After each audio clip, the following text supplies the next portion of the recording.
Basic electrical engineering की इसी कड़ी में आ गया ये। आज हम बात करते हैं फंडामेंटल ऑफ इलेक्ट्रिसिटी के बेसिक कॉन्सेप्ट्स के बारे में। तो इसमें सबसे पहले जो टर्म आता है वो आता है चार्ज।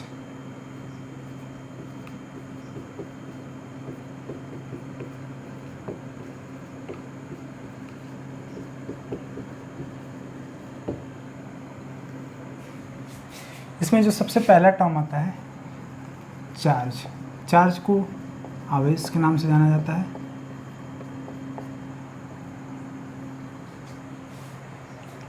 चार्ज को जानने से पहले हमें स्ट्रक्चर ऑफ एटम के बारे में जानना पड़ेगा।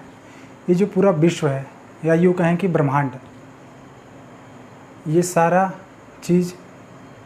विश्व दो चीज़ों से मिलकर बना है। वो दो चीज़ें हैं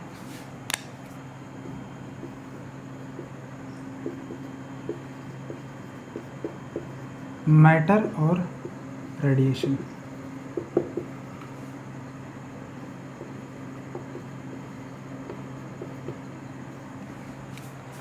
पूरा विश्व दो चीज़ों से मिलकर बना है, मैटर और रेडिएशन। मैटर का मतलब क्या होता है? पदार्थ। पदार्थ कई प्रकार के हैं और रेडिएशन से मिलकर बना है। रेडिएशन के बारे में चूँकि हमारा टॉपिक नहीं है तो इस बारे में बात नहीं करेंगे, हम लोग इस पे आते हैं।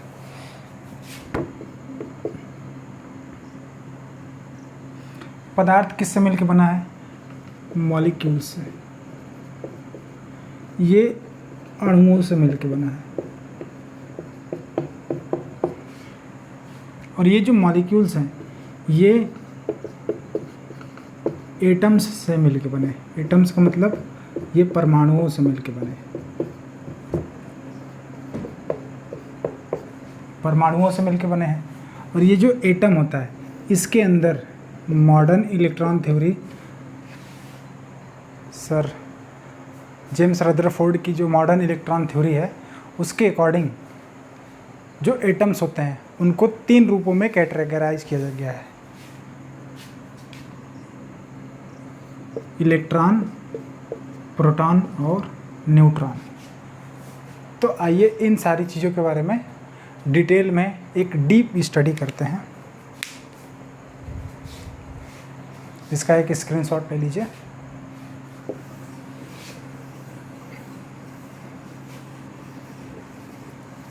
तो चार्ज को जानने से पहले हमें स्ट्रक्चर ऑफ एटम्स के बारे में जानना होगा। सबसे पहले हम लोग देख लेते हैं कि जो चार्ज का डेफिनेशन क्या होता है। तो अगर इसके डेफिनेशन की बात की जाए तो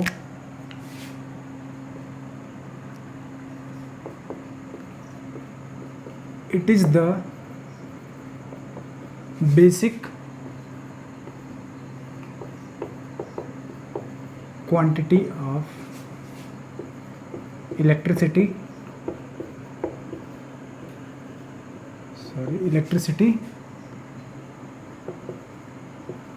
which is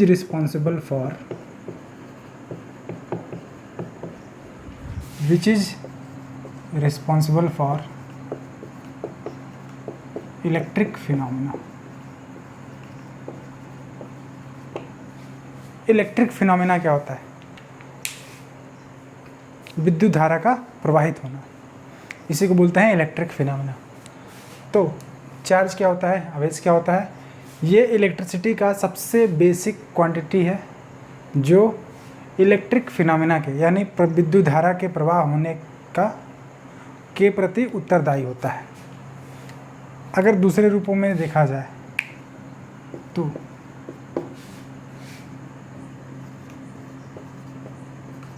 मुक्त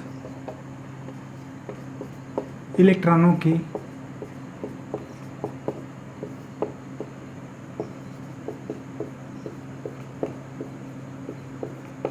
संख्या को आवेश कहा जाता है।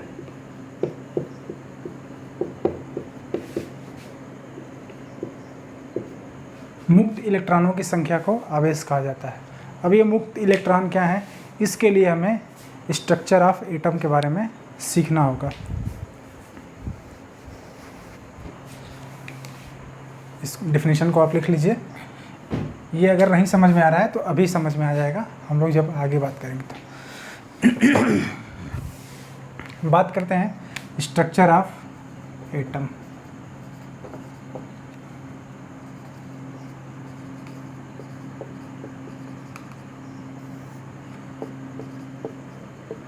परमाणु की संरचना।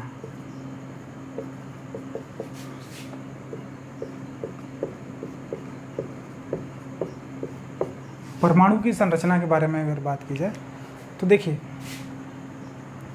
पीरियोडिक टेबल में टोटल 118 एलिमेंट हैं और उन एलिमेंट्स को के अलग अलग एटॉमिक नंबर हैं। तो सारे के सारे एलिमेंट क्या हैं, एक एक एटम के रूप में है, एक एक परमाणु के रूप में है। तो आइए उन्हीं के बेसिस पे हम लोग बात करते हैं स्ट्रक्चर ऑफ एटम के बारे में।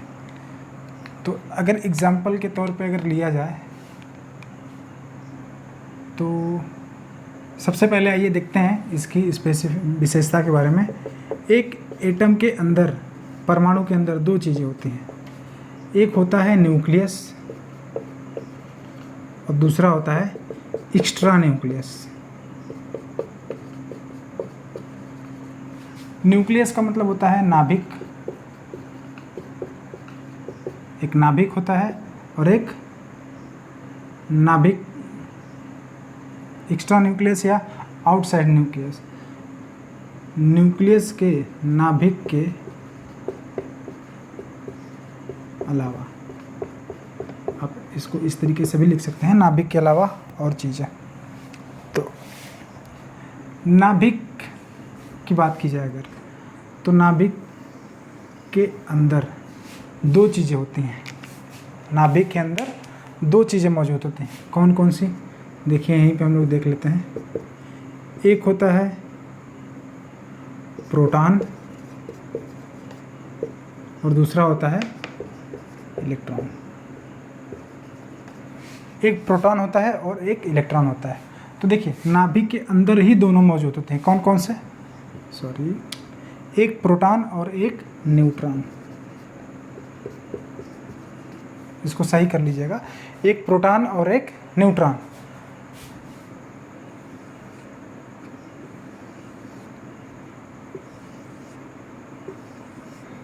तो देखिए प्रोटॉन है और ये न्यूट्रॉन। जो प्रोटॉन होते हैं ये पॉजिटिवली चार्ज्ड पार्टिकल होते हैं, न्यूट्रॉन होते हैं जो न्यूट्रल होते हैं।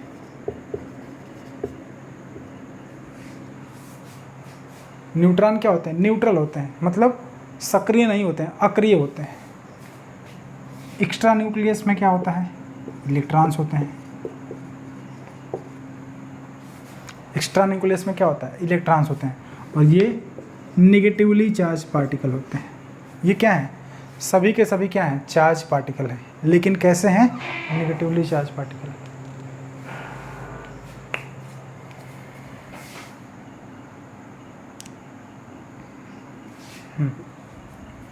देखिए न्यूक्लियस के बाहरी कक्षाओं में से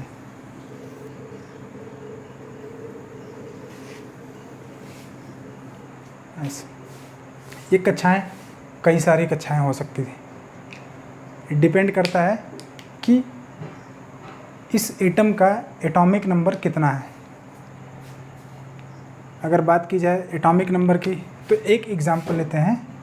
जैसे देखिए कि सोडियम का एग्जांपल लेते हैं, सोडियम नहीं, आप एल्युमिनियम का एग्जांपल लीजिए, क्योंकि एल्युमिनियम एक इलेक्ट्रिकल मटेरियल है, इलेक्ट्रिकल कंडक्टर है। तो इसके बारे में हम लोग बात करते हैं। एल्युमिनियम का एटॉमिक नंबर होता है 13, ठीक है।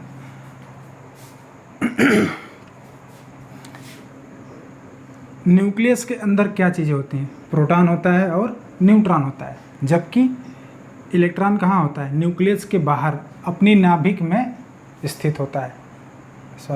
न्यूक्लियस के बाहर अपनी कक्षा में स्थित होता है। तो सपोज़ एक यहाँ है, आप इसको ऐसे ही दिखा दीजिए, ऐसे कुछ यहाँ है। तो इसी तरह क्या होते हैं, जो इलेक्ट्रॉन्स होते हैं, अपने न्यूक्लियस के बाहर अपनी कक्षाओं में विद्यमान होते हैं। तो आइए हम लोग एक एटम को लेके इसकी स्टडी करते हैं। इसका एक स्क्रीनशॉट ले लीजिए, इसके बाद इसको एल्युमिनियम के बारे में देखते हैं।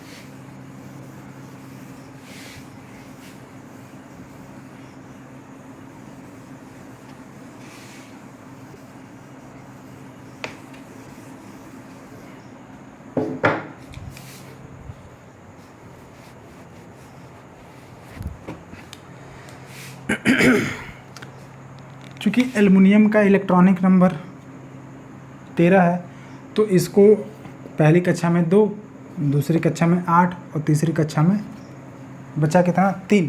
तो तीसरी कक्षा में इस 3 इलेक्ट्रॉन होंगे। तो आइए देखते हैं।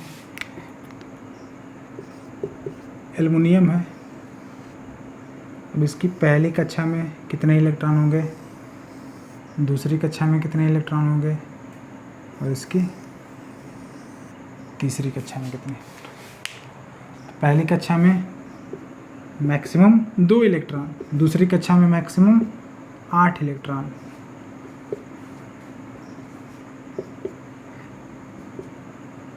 और जो बचे हुए इलेक्ट्रॉन हैं वो तीसरी कक्षा में होंगे। ठीक है, तो टोटल देखिए कितने इलेक्ट्रॉन होंगे, 13 इलेक्ट्रॉन होंगे। अब आइए वो हम लोग नियम देखते हैं कि कैसे इन इलेक्ट्रॉनों को इनके ऑर्बिट में फिल किया जाता है। इनके ऑर्बिट में फिल करने के कौन कौन से नियम हैं, किस प्रकार से इनको इनके ऑर्बिट में फिल किया जाता है, इसके बारे में आइए देखते हैं। तो देखिए टोटल 3 नियम है। पहला नियम जो कहता है कि इलेक्ट्रॉनों को उनके ऑर्बिट में फिल करने के लिए जो फार्मूला है वो है 2 × n², जहाँ पे n क्या है, नंबर ऑफ ऑर्बिट। हिंदी में कहें तो इसको कक्षाओं की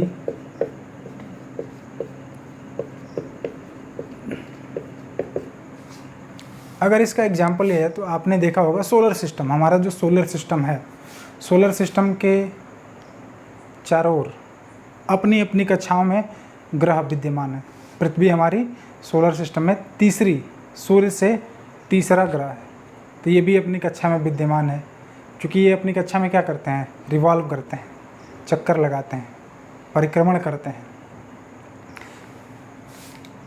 तो इसी तरह इलेक्ट्रॉन है, ये क्या होते हैं, न्यूक्लियस से दूर अपनी अपनी कक्षाओं में विद्यमान होते हैं। तो अब देखिए अगर बात की जाए पहली कक्षा की, तो पहली कक्षा में 2 × 1², यहाँ पे नंबर ऑफ ऑर्बिट। तो पहली कक्षा की अगर बात की जाए तो n = 1 रखेंगे, तो 2 × 1² कितना होगा, 1² क्या होगा, 1 ही होगा। तो पहली कक्षा में अधिकतम कितने इलेक्ट्रॉन भरे जाएंगे, 2। तो इसीलिए हमने इसमें पहली कक्षा में कितना इलेक्ट्रॉन भरा है, 2 भरा है। दूसरी कक्षा की बात करें तो 2 × 2², 2² कितना हो जाएगा, 4 हो जाएगा। और 4 में 2 से मल्टीप्लाई करेंगे तो 4 दूना 8। दूसरी कक्षा में कितने इलेक्ट्रॉन भरे जाएंगे, 8 इलेक्ट्रॉन भरे जाएंगे।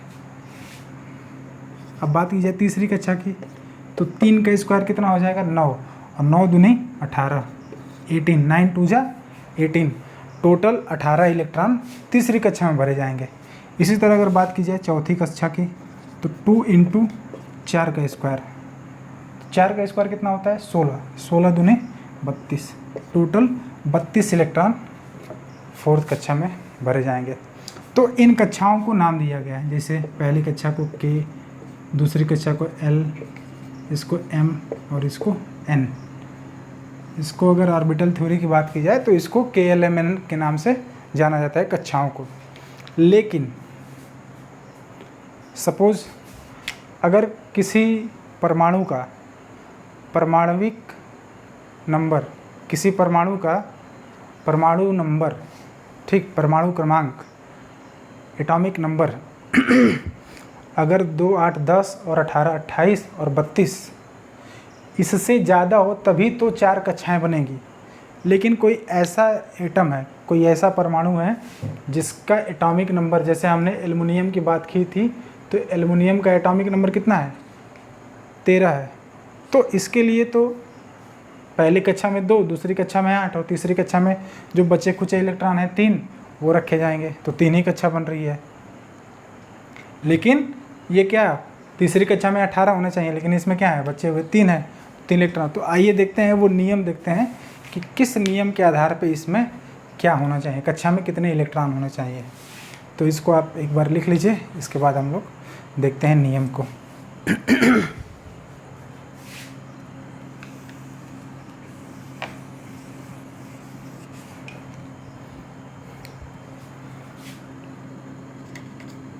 जो दूसरा नियम है, इसी कड़ी में दूसरा नियम क्या है?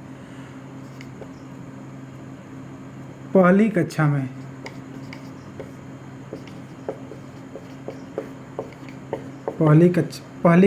अधिकतम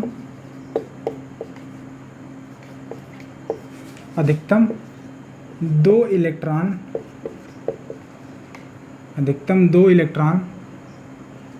होंगे। पहली कक्षा में क्या होंगे? अधिकतम 2 इलेक्ट्रॉन होंगे, अधिकतम 2 इलेक्ट्रॉन होंगे, यानी न्यूनतम क्या होगा? 1 इलेक्ट्रॉन होगा। तो जो हाइड्रोजन होता है, हाइड्रोजन का एटॉमिक नंबर कितना होता है? 1। तो उसका पहले ही कक्षा में 1 इलेक्ट्रॉन होगा, हाइड्रोजन का 1 होगा। तो पहली कक्षा में अधिकतम कितने इलेक्ट्रॉन भरे जा सकते हैं? 2। अब देखिए, अब पहली कक्षा के बाद सीधे आ जाता है तीसरा नियम, आखिरी कक्षा में।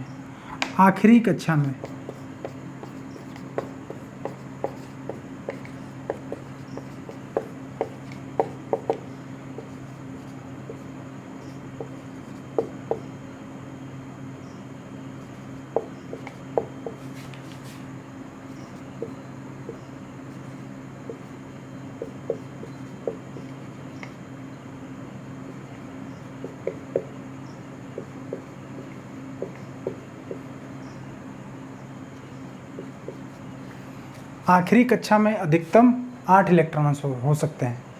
The last orbit of any atom should not accommodate more than 8 electrons. किसी भी एटम के आखिरी कक्षा में 8 से ज़्यादा इलेक्ट्रॉन नहीं हो सकते हैं। कितना हो सकते हैं? 8 हो सकते हैं, या 8 से कम हो सकते हैं।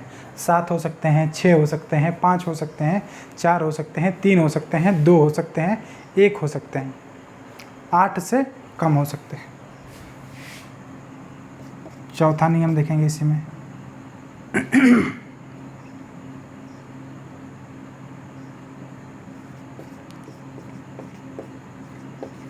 दूसरी आखिरी कक्षा में, इसको हिंदी में भी लिख लेंगे, इंग्लिश में भी। दूसरी आखिरी कक्षा में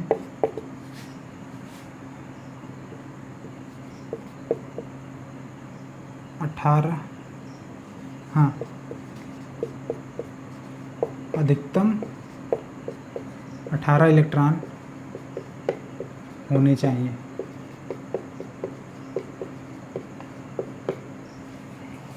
दूसरी आखिरी मतलब second last. The second last orbit of any atom should not accommodate more than 18 electrons. जो दूसरी आखिरी कक्षा है, ये आखिरी कक्षा है, इसके जस्ट बाद जो कक्षा होगी वो बोली जाएगी दूसरी आखिरी कक्षा। तो दूसरी आखिरी कक्षा में 18 से ज़्यादा इलेक्ट्रॉन नहीं होने चाहिए। तो ये सारी शर्तें कब की हैं? जब पहली कक्षा में 2, दूसरी में 8, तीसरी में 18, चौथी में 32, उसके बाद फिर 5वीं कक्षा अगर आ रही है तो 18 की बात होगी, या चौथी कक्षा आ रही है तो 18 की बात होगी।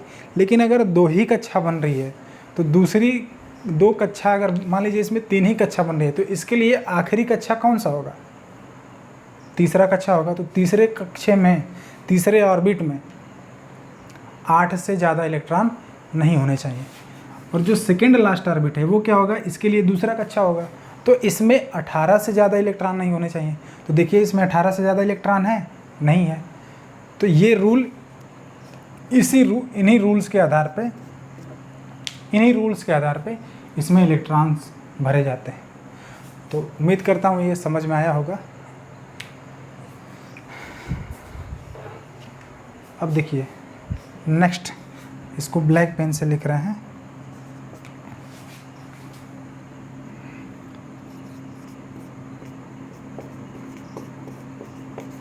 आखिरी कक्षा को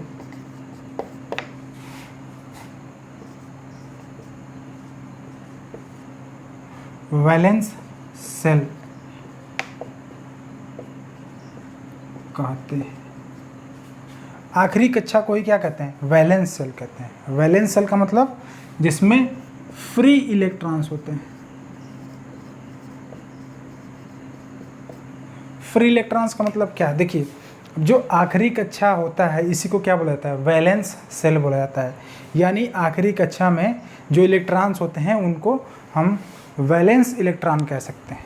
ठीक है, वैलेंस इलेक्ट्रॉन इनको कह सकते हैं। तो आखिरी कक्षा में जो भी इलेक्ट्रॉन होते हैं वो, अब देखिए जो कक्षाएं हैं वो क्या है? एक एनर्जी से बधी हुई है, न्यूक्लियस से एक एनर्जी से बधी हुई है। तो जो सबसे आखिरी कक्षा होगी वो सबसे कम एनर्जी से बधी होगी।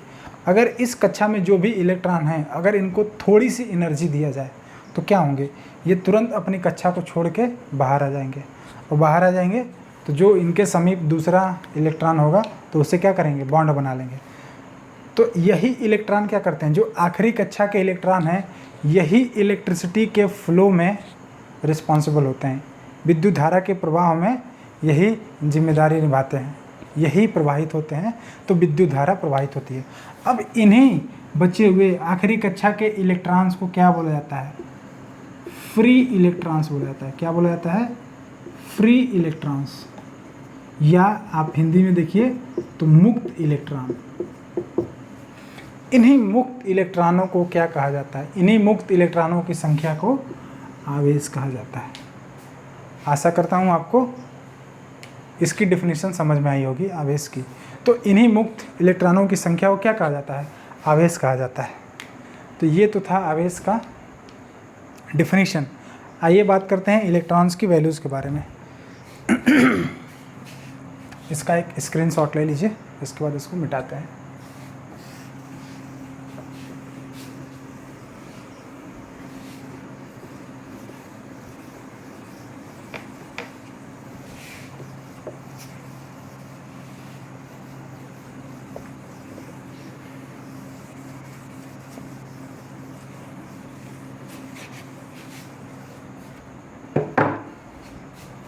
देखिए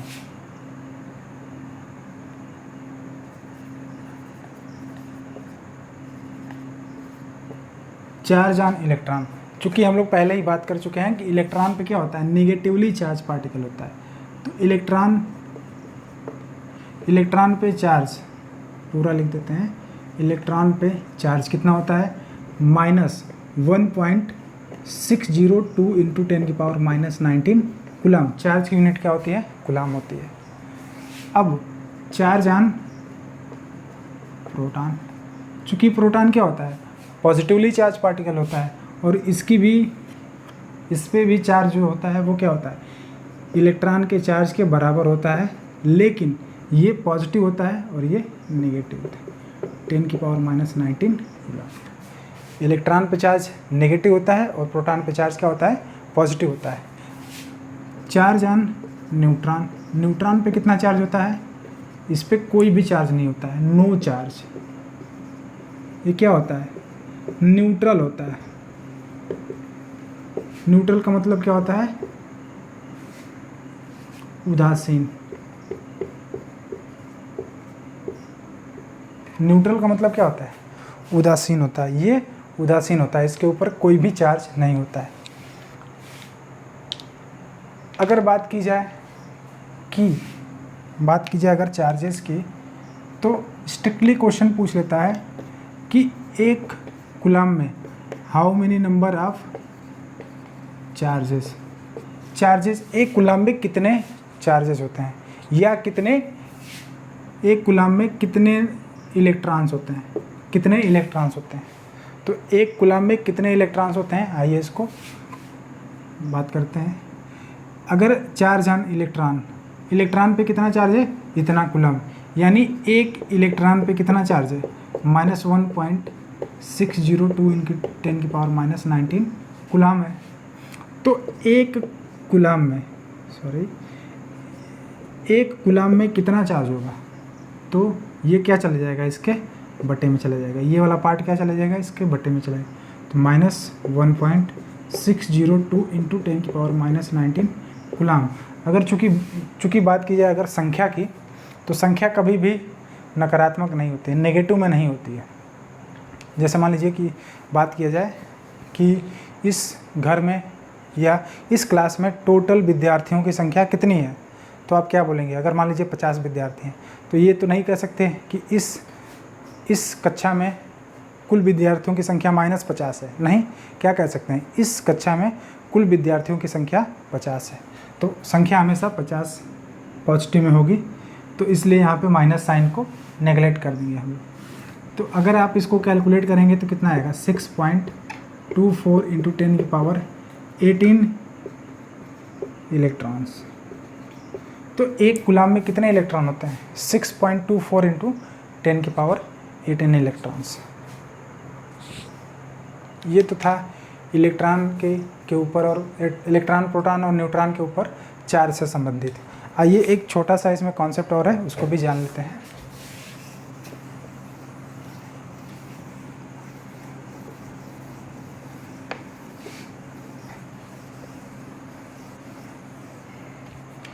देखिए, एटम के अंदर हम लोगों ने सीखा था कि दो चीज़ें होती हैं, एक होता है न्यूक्लियस और दूसरा होता है एक्स्ट्रा न्यूक्लियस। तो न्यूक्लियस के अंदर क्या क्या होते हैं बताइए, प्रोटॉन और न्यूट्रॉन। एक्स्ट्रा न्यूक्लियस में क्या होते हैं, इलेक्ट्रॉन होते हैं। तो अगर देखा जाए होल, एज ए होल देखा जाए, तो न्यूक्लियस हमेशा क्या होता है, देखिए पॉजिटिवली चार्ज्ड पार्टिकल होता है। न्यूक्लियस हमेशा कैसा होता है, पॉजिटिवली चार्ज। चूँकि न्यूट्रॉन पे कोई भी चार्ज नहीं है और प्रोटॉन पे क्या है, पॉजिटिव चार्ज है, तो पूरी तरीके से न्यूक्लियस क्या हो जाएगा, पॉजिटिवली चार्ज हो जाएगा। अब एक और क्वेश्चन पूछा जाता है कि देखिए हमारे यूनिवर्स में जितनी भी चीज़ें हैं, सारी की सारी चीज़ें इलेक्ट्रिकल इन नेचर हैं। कैसी हैं, अपने प्रकृति से वैद्युतिकी हैं, वैद्युतिकी प्रकृति की हैं। तो जब सारी चीज़ें, हमारे हाथ में जो मार्कर है, ये बोर्ड है, ठीक है, ये फ़ैन है, बल्ब है, ये सारी चीज़ें, ये दीवार है, ये सारी की सारी चीज़ें क्या हैं, इलेक्ट्रिकल इन नेचर हैं। तो प्रश्न ये उठता है कि जब ये सारी चीज़ें इलेक्ट्रिकल इन नेचर हैं, तो इससे हमें इसको छूने से हमें इलेक्ट्रिसिटी का आभास या इलेक्ट्रिक करंट का झटका क्यों नहीं लगता है। जाहिर सी बात है ऐसा सवाल उठ सकता है। तो आइए इस सवाल का जवाब जानने की कोशिश करते हैं। चूँकि जितनी भी सारी यूनिवर्स में सारी चीज़ें हैं, सारे के सारे इलेक्ट्रिकल इन नेचर हैं, तो नॉर्मल कंडीशंस में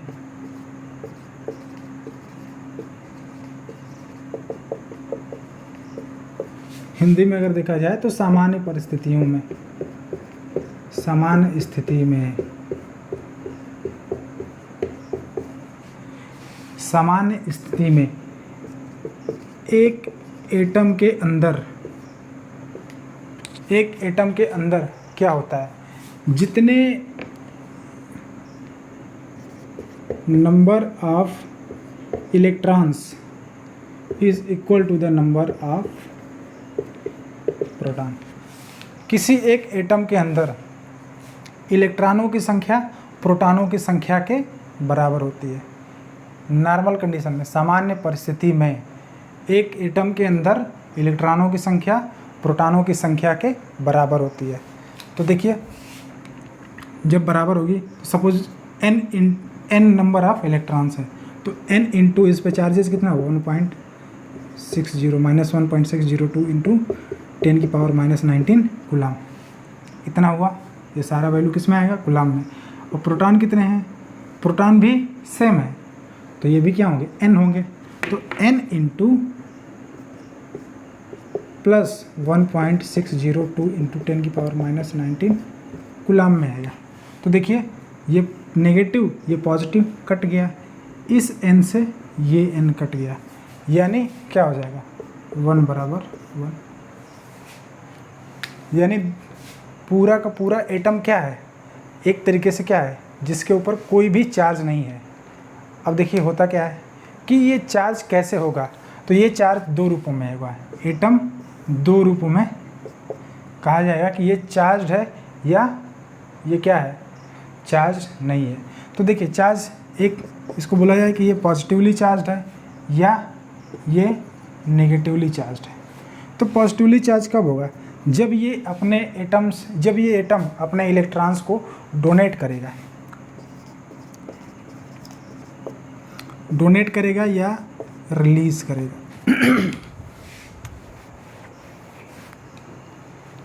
जब ये एटम अपने चार्ज को या अपने इलेक्ट्रॉन को क्या करेगा, डोनेट करेगा या रिलीज करेगा। रिलीज करने का मतलब क्या हुआ, किसी कारणवश उस किसी एक एटम के अंदर इलेक्ट्रॉनों की संख्या क्या हो गई, इलेक्ट्रॉनों की संख्या की कमी हो गई, यानी वो इलेक्ट्रॉन किसी और इलेक्ट्रॉन के साथ जाके बॉन्ड बना लिए। जब वो बॉन्ड बना लेंगे तो क्या होगा, उनके अंदर इलेक्ट्रॉनों की डेफिसिट हो जाएगी। डेफिसिट का मतलब आप समझ रहे होंगे, डेफिसिट का मतलब होता है कमी। तो इलेक्ट्रॉनों की कमी हो जाएगी, तो इलेक्ट्रॉनों की जब कमी हो जाएगी तो ये एटम क्या हो जाएगा, पॉजिटिवली चार्ज हो जाएगा। क्यों, क्योंकि ये क्या है, डोनर। ये एटम क्या है, डोनर है। डोनर का मतलब क्या हो गया, जैसे मान लीजिए हमारे पास कुछ पैसा है, कोई नीडी पीपल है, मैंने उसको कुछ पैसा दे दिया, अपना कुछ पैसा दे दिया, तो यहाँ पे डोनर कौन हुआ, मैं हुआ, और जो ले रहा है वो क्या हो गया, एक्सेप्टर हो गया, वो लेने वाला हो गया, रिसीवर हो गया। तो जो लेने वाला है वो क्या कहला जाएगा, वो नेगेटिवली चार्ज बोला जाएगा, और मैं क्या बोला जाऊँगा, पॉजिटिवली चार्ज। तो इसी तरह एटम क्या हो जाएगा, यहाँ पे एटम क्या करेगा, इलेक्ट्रॉन्स को एक्सेप्ट करेगा, एक्सेप्टर होगा, तो ये क्या हो जाएगा, नेगेटिवली चार्ज पार्टिकल हो जाएगा। तो ये तो था रिलेटेड कॉन्सेप्ट एटम से, स्ट्रक्चर ऑफ एटम से रिलेटेड हम लोग चार्ज के बारे में समझे। आइए इसी कड़ी में हम लोग बात कर लेते हैं on the basis of charges, conductor, semiconductor और इंसुलेटर के बारे में। इसका एक स्क्रीनशॉट ले लीजिए। ये थोड़ा सा लंबी क्लास थी, बेसिक्स समझना काफ़ी ज़रूरी है, इसलिए हमने इसमें कोई भी जानकारी छोड़ा नहीं है, सारी चीज़ें दे दें। आपको हो सकता है थोड़ा सा ये क्लास बोरिंग लगे, वेरी फर्स्ट या ये सेकेंड क्लास है, थोड़ा सा बोरिंग लगे, लेकिन इसमें क्या है, सारी जानकारियाँ हैं, आप इसको इग्नोर नहीं कर सकते समझने से। आपको ये सारी चीज़ें बेसिक्स को जानने के लिए समझना ही पड़ेगा। तो बात की जाए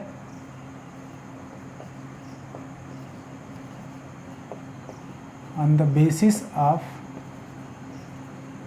चार्जेस, चार्जेस का मतलब electrons. On the basis of charges हम लोग तीन चीज़ों के बारे में बात करेंगे। किसके किसके बारे में, कंडक्टर के बारे में। कंडक्टर क्या होते हैं, चालक। उसके बाद इंसुलेटर के बारे में, उसके बाद सेमीकंडक्टर के बारे में। इंसुलेटर को बोलते हैं कुचालक, इसे बोलेंगे क्या, अर्धचालक।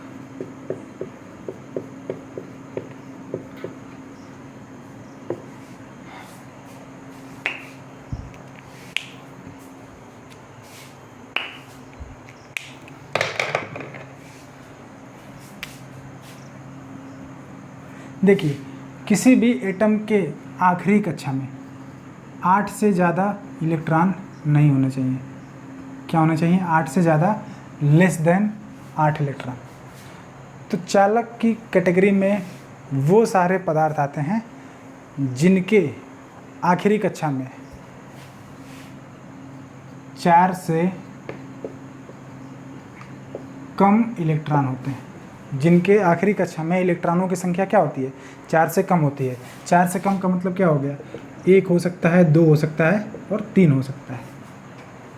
ये सारे के सारे जो भी तत्व आएंगे वो सारे के सारे क्या होंगे, चालक होंगे। एग्जाम्पल के तौर पे देख लीजिए, एल्युमिनियम हो गया,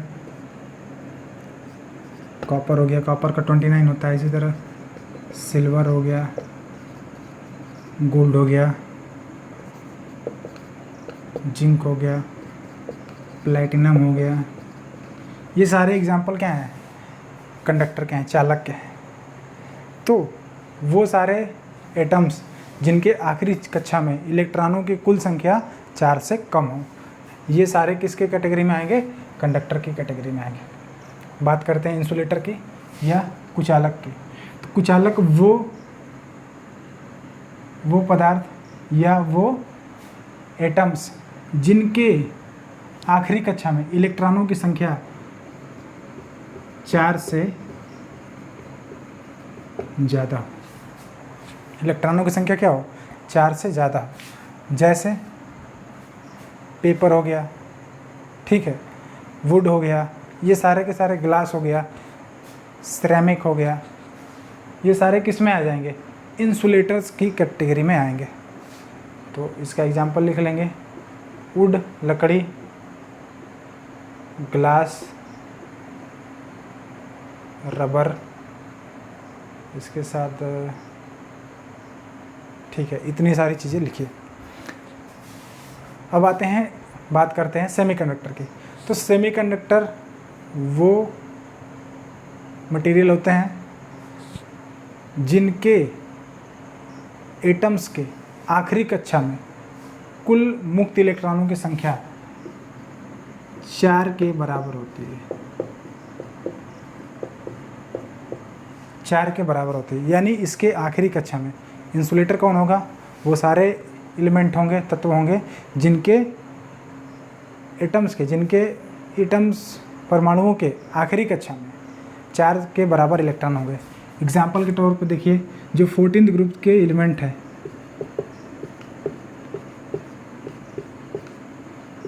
कार्बन हो गया, सिलिकॉन हो गया, जर्मेनियम हो गया, स्टेनम हो गया,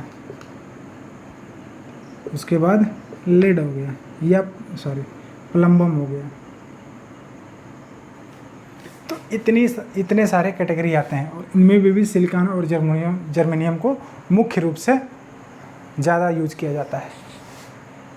तो देखिए, अगर बात की जाए इनकी प्रॉपर्टीज़ के बारे में, तो चालक वो हैं जिनमें विद्युत धारा, उसमें भी हम लोग बात करेंगे, विद्युत धारा आसानी से प्रवाहित हो जाती है।